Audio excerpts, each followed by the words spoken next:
Fala galera, tudo bem com vocês? Eu sou o Prof. Guiba Gestan, professor de Física, e eu estou aqui para falar um pouquinho mais sobre eletrostática com vocês. Mais precisamente, faremos duas resoluções de lei de Coulomb. Vamos aplicar a fórmula lá da lei de Coulomb, beleza? Então, assiste o vídeo até o final. Se você gostar, deixe seu like. Qualquer dúvida, qualquer comentário que você precisar fazer, utilize o espaço aí embaixo para trocar uma ideia comigo. E no final, se você lembrar, por favor, se inscreve aí no canal, né? É sempre bom você se manter antenado quando eu postar alguma resolução nova, alguma aula nova, beleza? Então, bora pro vídeo.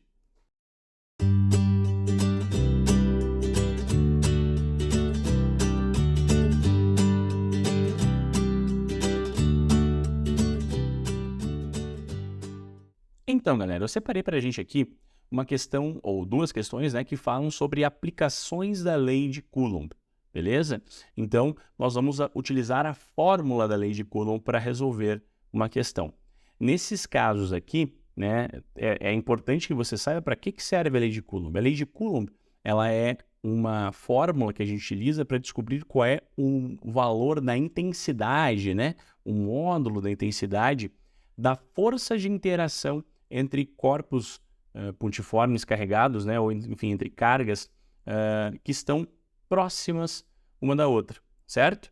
Então, quando eu estou analisando a lei de Coulomb, eu estou querendo saber as relações que envolvem a intensidade dessa força. Saber se é de atração ou de repulsão é importante, até porque isso vai definir qual é a direção e qual é o sentido dessa força, mas é muito importante que você também aprenda a fazer as relações de intensidade de força. E aí, para determinadas duas cargas, a interação entre elas se dá da seguinte forma. A força elétrica é igual à constante eletrostática do meio, tá? Que geralmente vai ser utilizada do vácuo, ou ele vai falar que é no ar, mas vai dar o mesmo valor para você, que é 9 vezes 10 a 9 newton vezes metro quadrado dividido por coulomb ao quadrado, certo? Multiplicado pelo módulo do produto das cargas, então aqui é o módulo de uma carga Q1 vezes o módulo de uma carga Q2, e você vai dividir isso pela distância elevada ao quadrado. Vai ter um próximo vídeo aqui onde eu vou falar sobre justamente essas proporções que existem entre força elétrica e produto de cargas, e a força elétrica e a distância, tá bom? Mas hoje vai ser a aplicação, ou agora pelo menos, vai ser a aplicação da fórmula da lei de Coulomb, beleza? Então, volta comigo aqui um pouquinho e vamos lá. O que ele me diz na questão?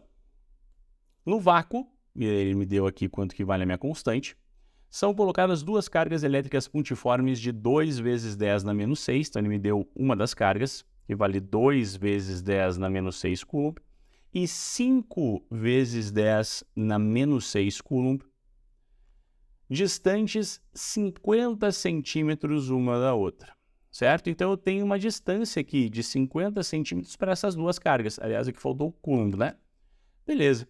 Então, o que eu preciso fazer aqui? Eu preciso achar a força de repulsão entre essas cargas, Quanto que vale essa força de repulsão entre as cargas? E aqui é muito importante que você esteja atento para dois fatores, tá? Primeiro, a tua constante, ela vai determinar quais são as unidades de medida que você vai utilizar. Então, se você quer ter uma força em newtons, como todas as respostas aqui trazem forças em newton, você precisa de uma distância que seja dada em metros e uma carga que seja dada em coulomb. As tuas duas cargas estão dadas em coulomb. Veja aqui que ele podia até ter usado um prefixo chamado micro, tá? Um prefixo chamado micro. O micro, ele significa vezes 10 na menos 6. Nós vamos ver isso na próxima questão. Mas ele não usou, então tá bom, porque eu não preciso ter preocupação nenhuma com a minha carga. Já está tudo dado em coulomb, perfeito. Mas a minha distância está em centímetros, Então, para transformar isso aqui, eu vou dividir por 100, para transformar em metros, porque centi significa dividido por 100, e eu tenho o 0,5 metro. Mas uma outra preocupação que eu tenho é as notações que eu uso para representar esses valores, Então, ao invés de usar 0,5 metros, seria interessante que eu jogasse a minha vírgula aqui uma casa para a direita, e conseguisse representar isso aqui de maneira que eu tivesse 5 vezes 10. Quando eu ando com a minha vírgula uma casa para a direita, né? Eu diminuo 1, eu subtraio 1 aqui no expoente que vai na base 10. Então, ficaria 5 vezes 10 na menos 1 metro. Isso daqui corresponde à minha distância, tá? A minha distância é 5 vezes 10 na menos 1 metro. Outra coisa que você poderia fazer para transformar aqui, tá? Seria pegar esse prefixo, porque o centi é um prefixo que equivale a 10 na menos 2. Então, isso aqui seria 50 vezes 10 na menos 2 metros. Só mexi com o prefixo. E aí, eu andaria com a minha vírgula agora uma casa para a esquerda, para deixar a notação científica, né?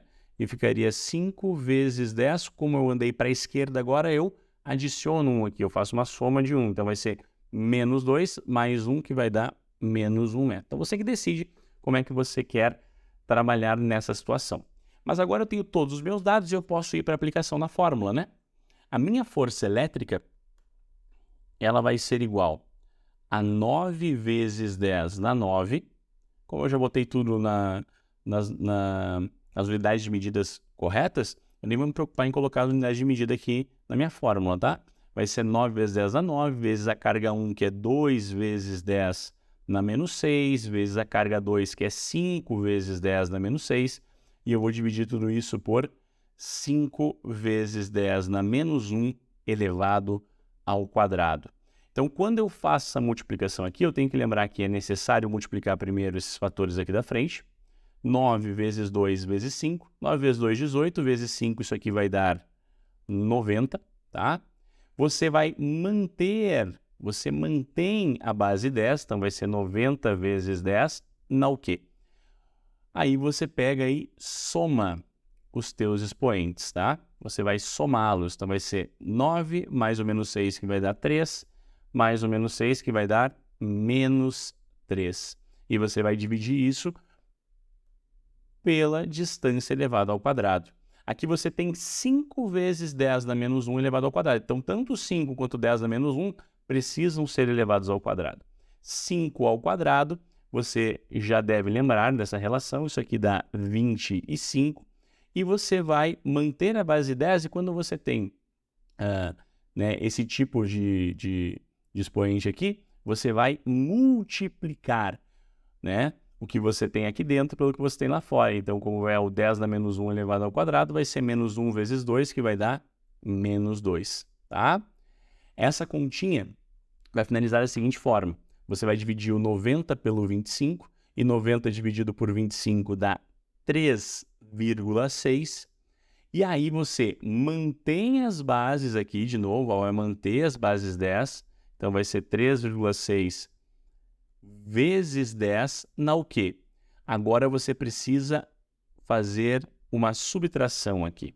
Quando tem a divisão de expoentes na base 10, você mantém a base e você vai subtrair os expoentes. Então, vai ser menos 3, é sempre o de cima menos o de baixo, né? Então, vai ser menos 3 menos o menos 2. Menos 3 menos o menos 2 é menos 3 mais 2, que vai dar quanto? Menos 1. Então, o que você tem aqui é 3,6 vezes 10 na menos 1 newtons. Aí você vai olhar para as alternativas, não tem o 3,6, mas tem ali a resposta, que é 36 vezes 10 na menos 2. Lembra da regrinha? Se eu andei com a minha vírgula uma casa aqui, ó, para a direita, eu vou subtrair 1 aqui, vai ficar menos 1, que vai dar menos 2. Tá bom? Então, cuidado com as notações que você utiliza para as suas questões. A próxima questão, ela é muito parecida com essa, só que ela tem um porém aqui no início, tá? Qual que é esse porém? Ele fala assim, ó. Duas pequenas esferas condutoras idênticas, P e Q, estão eletrizadas com cargas de menos 2. Então, ele tem uma carga, ó. Carga do P é menos 2 microcoulomb, tá? E a carga do C é uma carga de 8 microcoulomb. Elas são colocadas em contato e, em seguida, separadas por uma distância de 30 centímetros no vácuo. A força de interação elétrica entre elas e a intensidade dessa força serão, respectivamente, D. Então, veja, eu tenho duas cargas distintas, certo? Que serão colocadas em contato. Lembra da nossa aula que a gente tem aqui? Inclusive, se você não lembra, dá uma olhadinha no canal que tem uma aula sobre questões envolvendo o processo de eletrização, né? Quando eu tenho contato de esferas condutoras idênticas, como é o caso aqui, para saber qual é a carga após o contato, eu preciso fazer uma média, né, das cargas quando houve o contato. Então, é a carga do P mais a carga do C dividido por 2. A carga do P vale menos 2, a carga do C vale mais 8, né? E eu vou dividir isso por 8. Então, 8 menos 2, isso aqui vai dar 6 dividido por 2, que é igual a 3. 3 o quê? 3 microcoulomb positivo. Isso daqui é tanto a nova carga do P, tá? Quanto a nova carga do P e Q, né? Eu botei Q e C aqui. Desculpa, nova carga do Q, tá bom? Então, beleza, vamos lá. Essas são as novas cargas. Por que eu estou fazendo isso? Porque eles só vão ser afastados e eu vou conseguir fazer análise da intensidade dessa força depois que são postos em contato. Então, agora que eu vou fazer a resolução utilizando as cargas tanto do P quanto do Q como 3 microcoulomb. E aí começa a minha brincadeira, né?